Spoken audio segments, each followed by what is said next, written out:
Pada kesempatan kali ini kita akan membahas peran-peran manajerial. Peran manajer ada 3 dalam hal ini adalah peran interpersonal, peran informasional, dan peran decisional. Peran interpersonal ini adalah peran manajer yang melibatkan antara seorang manajer dengan beberapa orang atau personal lain. Di sini ada 3 peran interpersonal, yaitu figurehead, leader, dan liaison. Figurehead adalah symbolic head, peran sebagai kepala tetapi secara simbolik. Sebagai contoh adalah ketika mendampingi pejabat yang berkunjung meninjau fasilitas di institusinya, atau mendampingi pejabat yang akan meresmikan sarana dan prasarana. Itu manajer hanya sebagai symbolic head, kepala tetapi simbol. Yang kedua adalah peran leader, yaitu responsible for the motivation and direction of employees. Peran yang responsif, responsible untuk memotivasi dan mendireksi karyawan. Seorang manajer akan memelihara unit dengan mempekerjakan dan melatih staf serta menyediakan motivasi dan dorongan. Jadi memotivasi karyawan agar meningkatkan kinerjanya, mendireksi karyawan ketika akan melaksanakan tugas keluar. Dan peran yang ketiga, peran interpersonal yang ketiga adalah liaison, maintains a network of outside contact who provide support and information. Jadi menjaga jaringan. Manajer akan menjalin hubungan dengan orang-orang di luar unit manajer tersebut, rekan kerja dan lainnya di lingkungannya dengan tujuan menyelesaikan masalah bisnis. Dalam peran interpersonal ini, kalau kita perhatikan, manajer itu hanya sebagai simbol dari posisi. Artinya di atas manajer itu ada posisi yang lebih tinggi. Kalau kita belajar struktur organisasi, dari manajer pemasaran, manajer keuangan, manajer SDM itu di bawah dari direktur. Jadi ada posisi yang lebih tinggi. Kalau kita belajar tafsir surat Al-Fatihah ayat Maliki Yaumiddin, ini akan jelas atau akan ada korelasinya ini. Ada Maliki, ada Maliki. Jadi awalnya ayat Maliki Yaumiddin itu dibaca pendek, Maliki Yaumiddin. Kemudian pendapat-pendapat akhir yang kemudian dibenarkan oleh banyak ulama adalah Maliki. Jadi perbedaan Maliki dan Maliki.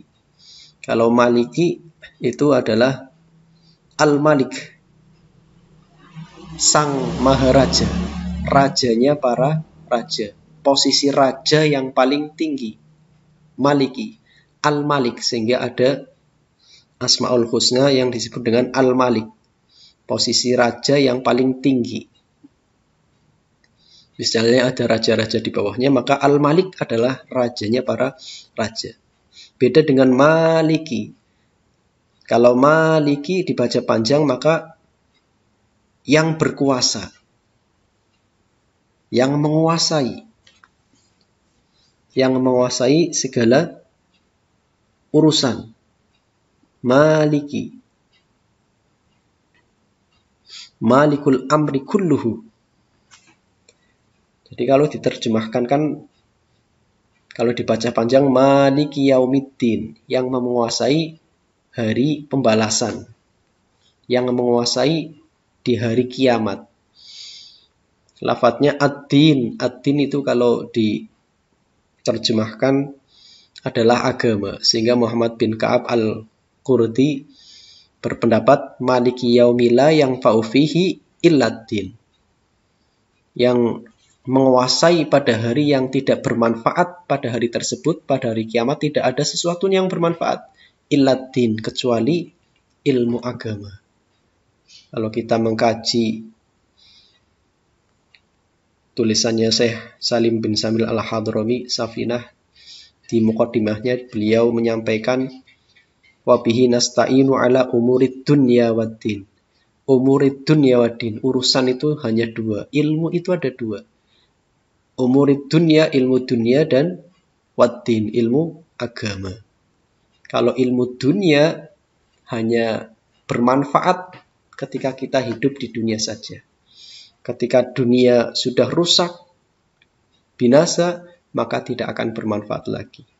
Nah, kalau ilmu agama, umurid dunya waddin, ad-din, ilmu agama itu akan bermanfaat di dunia maupun di akhirat. Sehingga maliki yaumiddin, ketika dibaca panjang, maliki yaumiddin, yang menguasai di hari yang tidak ada manfaat di hari tersebut, illa ad-din, kecuali ilmu agama. Kemudian bedanya dibaca panjang, dibaca pendek. Kalau dibaca pendek itu nama raja, jadi titel yang tersirat pada sebuah zat. Al-Malik, raja. Kalau Maliki itu yang menguasai.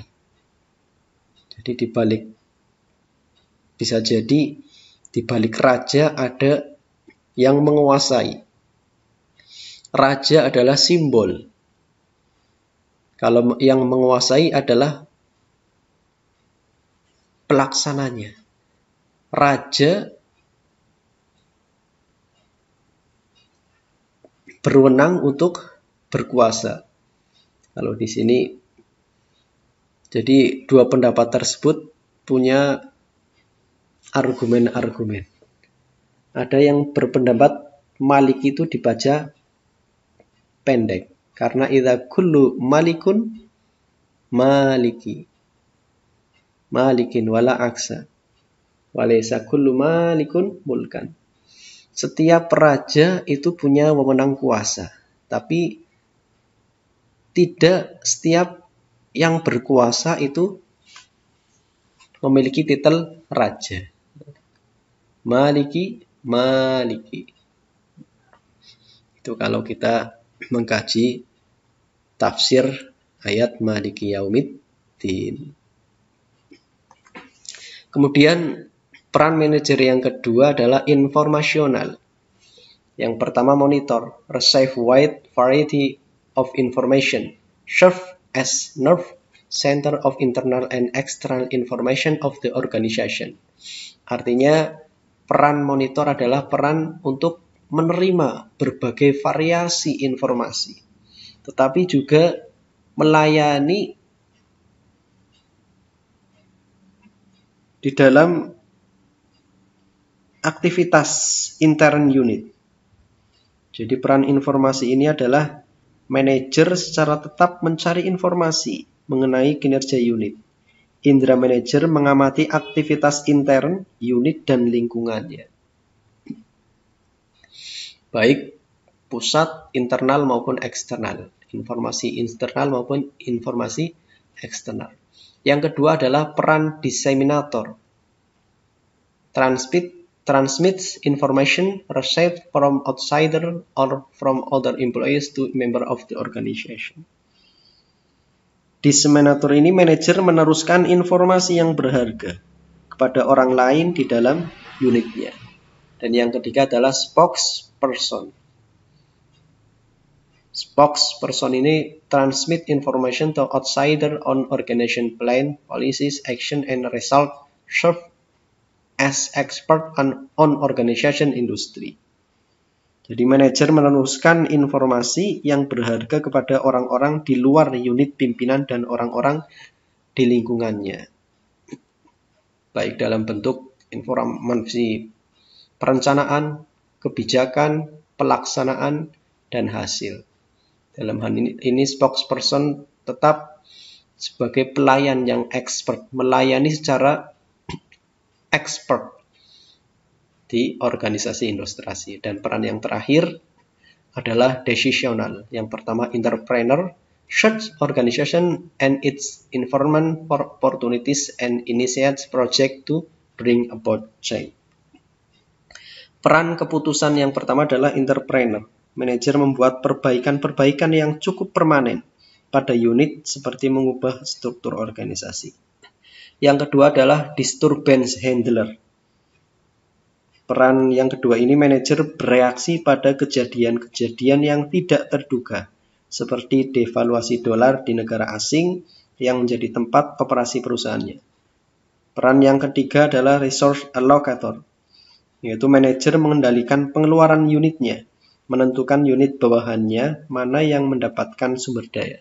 Dan yang keempat dari peran decisional adalah negosiator, yaitu responsible for representing the organization at major negotiation, yaitu manajer menengahi perselisihan baik di dalam unitnya maupun antar unit di lingkungannya. Itulah peran-peran manajerial, ada 3, yaitu peran interpersonal, kemudian peran informasional, dan peran decisional.